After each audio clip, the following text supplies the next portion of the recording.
¿Te acuerdas de tu caballo que se habían llevado a una competencia y que me enviaste imágenes de cómo estaba y que te dije, pues no queda otra más que quirúrgico, y tú lo sabías y decidiste mandarlo? Ese caso fue muy impresionante porque aparte sale en un video de accidentes de la charrería, donde se ve muy dramático como Ricardillo, tu hijo, mi sobrino nieto, que en el momento que el animal se fractura, choca contra el lienzo y están a punto de caerse los dos, pero el que se cae es él porque pues el caballo choca. Y llegando aquí pues vimos cómo estaba todo ese caso bastante interesante, que tuvimos oportunidad, de habiendo sido tuyo, pues de darle seguimiento, ver todo el caso cómo fue, y pues fue bastante interesante.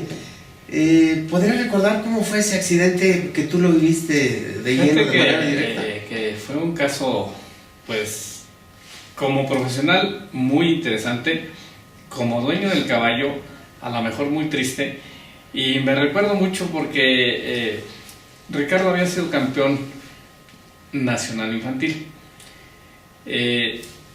Tú sabes que en todos los deportes los caballos se van gastando, se van acabando, y no tenía caballo.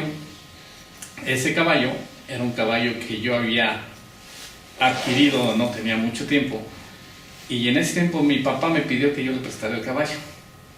Yo, conociendo a Ricardo y sabiendo que él iba a defender un caballo, dije no, porque el caballo pues puede lastimarse. Me dijo, te lo estoy pidiendo, así que por favor préstalo. Entonces ese caso trae una serie de recuerdos, y entonces colé en ese caballo y recuerdo muy bien que él estaba tratando de refrendar su campeonato. Era la última cola, llevaba 2 redondas, y sale en esta última cola hecha otra redonda, pero era un becerrito pinto muy chiquito con una cola muy cortita, casi no abrió, y en el aire lo voltea y le cae encima en la pata del caballo, le pega, se oyó cómo tronó el hueso. Sí, el caballo pierde el equilibrio y Ricardo se va contra el lienzo. Afortunadamente y son de las cosas que uno dice, bueno, con fortuna, ¿no? Era tan cortita la cola del toro que él no alcanzó a abrir, porque de otra manera él hubiera caído y se hubiera lastimado con la barda. Entonces, y lo importante fue la decisión de haberlo traído para la cirugía, ¿no? Y qué caso tan interesante, porque pues recordarás que pues lo hicimos pues con mucha facilidad, teniendo todos los elementos y herramientas necesarias para resolver una fractura. Era una fractura de tercio medio, si no mal recuerdo, transversal, y que eso nos dio la oportunidad de que los resultados fueran muy buenos. Se hizo la cirugía, estuvo aquí sin ninguna complicación, estuvo 3 o 4 meses, una vez que hubo signos francos o evidencias radiográficas de que ya había una buena consolidación, te lo llevaste y al poco tiempo lo empezaste a trabajar ya con todo y placa, y en una de esas ocasiones yo lo vi trabajando y vi que el caballo, aunque trabajaba bien, le molestaba la placa de alguna manera en el momento que impactaba la pata cuando se movía, y tomamos la decisión de quitarle la placa. Entonces es de los casos que hemos tenido oportunidad de hacerle el seguimiento. El quitar la placa a un caballo implica los problemas que tú sabes. Cada trayecto, ¿no? ¿Qué opinas? ¿Cuánto tiempo más estuvo así después de haberle quitado la placa? Sí, después de que el caballo se recuperó y decidimos quitarle la placa, pues es importante comentarlo, ¿no? Porque todo esto, cuando tenemos que hacer estos procedimientos, es importante decirle al dueño que al retirar la placa, bueno, es una nueva cirugía, que cada tornillo que retiremos pues es una fractura nueva que el caballo tiene. ¿Sí? Y entonces son 12 tornillos, son 12 líneas de fractura que tiene, y tenemos que tener el cuidado, ¿sí?, y el seguimiento para que él tenga una buena recuperación. Afortunadamente con este caballo yo recuerdo que se le quitaron, lo tuve descansando 6 meses, ¿sí? Después lo metimos en rehabilitación, y finalmente ese mismo caballo, en otro congreso, ya Ricardo como adulto en Puebla, volvió a colear en él, ¿no? Y bien, ¿no? Y bien, el caballo se comportaba bien. Y lo que es importante, yo me acuerdo que ese día que se fracturó el caballo, vienen todos los comentarios, ¿no? Toda la gente que había visto la fractura y la manera en que el caballo se comportó, toda la gente que me dice, decía, no, sacrifícalo. En ese momento no les dije nada, que este caballo va a volver a reaparecer, va a vivir, y el caballo ya se ganó volver a vivir. Bueno, ese es un caso que tuvimos oportunidad de darle seguimiento casi de manera cotidiana. Sí. Aquí en el hospital, y pues ambos, y tú cuando te lo llevaste a la Nacional, donde le diste seguimiento constante. Pero hay otros casos que me han dejado sorprendido. Sí.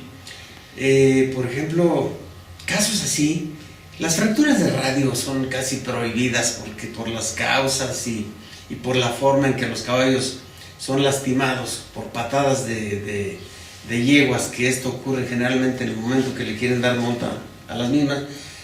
Pues recuerdas aquella yegua tordilla que llegó, que era de una gente muy humilde y que era fracturada de radio, que le hicimos una cirugía, y es de la casuística que hemos manejado de fracturas de radio, es la única que ha sobrevivido. Sí, para tu información. Inclusive esa yegua la acabo de ver hace un momento, porque por ahí bajé del rancho hacia la clínica y me doy cuenta con que ahí va la yegua, y le dije a Norma, mi esposa, le digo, mira Norma, esa yegua la operamos hace tanto tiempo y fue de una fractura de radio, y ahí trae puesta la placa, porque alguien por ahí quiso fusilarse que esa yegua había sido operada y que al mes le habían quitado la placa en uno de los congresos, y me voy enterando, pues sí, perdón, esa la operamos nosotros. Y así como eso, pues tú tienes, aquí hemos tenido la oportunidad de haber hecho cosas. La primera cesárea que hicimos, la hicimos en una caballeriza, aquí con la Macaria, y fue una cesárea que no teníamos material de sutura para suturar un abdomen de caballos, y tuvimos que utilizar cinta umbilical, y la yegua quedó perfecta. Pero como a los 6 meses la dueña de la yegua nos vio oye, sáquense de aquí, nos quiso correr que porque esa yegua se estaba pudriendo por dentro, porque la suturamos con un material que lo estaba eliminando ya el organismo por ser un material extraño. Y entonces, pero después rectificó la señora, porque una vez que aquello se resolvió, pues la yegua tuvo como 10 potros después de esa cesárea, así que fue anecdótico eso. Lo otro es que aquí hemos operado una gran cantidad importante de caballos de cólico, que tú nos puedes narrar de la forma en que los suturamos y el material que utilizamos para hacerlo, y no hemos tenido complicaciones. Curiosamente, que ese material, que es un material no absorbible, nos da más certidumbre que otros por ser muy inerte y por ser esto. ¿Recuerdas casos como esos? Sí, me acuerdo. Me acuerdo que nos tocó una época de cirugías muy fuerte, nos tocó la huelga de Ciudad Universitaria, donde el hospital de referencia para cirugías abdominales con mayor cantidad de casos era CEU, y entonces entré en huelga a la universidad y nos convertimos en uno de los hospitales de referencia de cirugía abdominal. Y bueno, pues como todo, ¿no? Desgraciadamente nosotros dependemos muchas veces de los materiales importados. Sabemos que aquí en México no tenemos absorbibles de gran calibre, como es el ácido polglicólico del 3, y pues tenemos que hacer uso de lo que tenemos disponible. Y yo recuerdo muchas cirugías que la línea media la cerrábamos con nylon, un multifilamento de nylon. Hicimos, calibre 3, hicimos muchas y no tuvimos ninguna reacción desfavorable, ¿no? Y con la cicatrización de una fibrosis que a veces es necesaria para una buena cicatrización en estas cirugías. Curiosamente al respecto, he comentado ahora con Carlos, que ha sido de tus alumnos, con Moy, que ha sido de los integrantes de este equipo aquí en la clínica, que he visto más complicaciones con los materiales de sutura, como el bicril o el ácido poliglicólico, que con el Brownamid, Y eso lo hicimos de manera comparativa en épocas recientes, donde le dije, vamos a suturarlo con Brown Amidel 3, que es el multifilamento de nylon. Lo suturamos y las heridas perfectas, y con las otras complicaciones de heridas, donde había dehiscencia, donde había cosas que se tardaban muchísimo más tiempo en recuperarse de esas heridas, ¿no? Y afortunadamente, bueno, pues eso nos da la oportunidad de saber a qué casos aplicárselo, a qué casos no, porque como bien lo dices, el ácido poliglicólico, el poliglantina 910, que es uno u otro del calibre 3, aquí en México no lo conseguimos, tenemos necesidad de traerlo de Estados Unidos, y lo que cuesta un sobrecito son $25 y trae 80 centímetros. Yo acabo de conseguir ahorita de 1.50 y me costaron la caja con 12, $225 cada caja. Y que, bueno, eso ya los dejé en el hospital de Cotitlán para que se sigan utilizando, ¿no?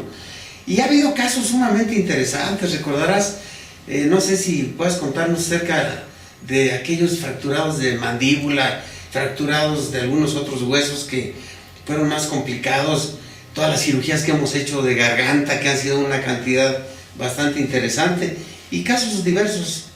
¿Cuál recuerdas así que te haya dejado?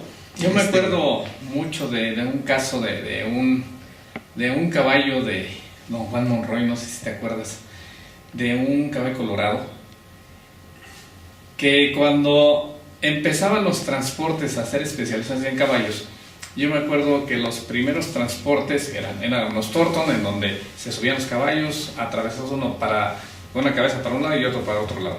Después, la evolución de esos transportes fue ponerles una tabla con bisagras, en donde los caballos iban separados en cajones, y fue el caso de este caballo, que eran dos, habían echado 2 garañones con una yegua, empezaron a oler a la yegua, y uno de los caballos manoteó, y la mano se atoró en la parte de arriba del cajón, y se cayó, y entonces al caerse, se golpea, lo patea el otro garañón y le fractura el frontal, no sé si te acuerdas. Sí.